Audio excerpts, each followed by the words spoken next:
आता ह्याच आधी लई नुसकरी अजून 8 दिवस मार्केट बंद राहणार. आधीच सडलेला कांदा आम्ही बाहेर फेकला तो.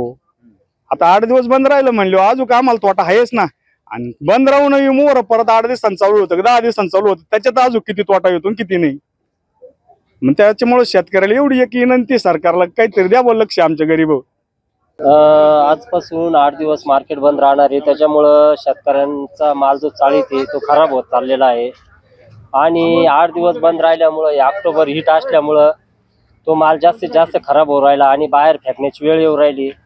आणि शेतकऱ्यांना आता दिवाळीसाठी किंवा जे पुढचं पीक घ्यायचं आहे त्याच्यासाठी पैसा उपलब्ध नाही आहे. खतं वगैरे घ्यायचे, मकाची सोंगणी करायची, याच्यासाठी पैसा कुठून उपलब्ध करायचा. त्याच्यामुळं शासनानं त्वरित त्याच्यावर काहीतरी निर्णय घ्यावा.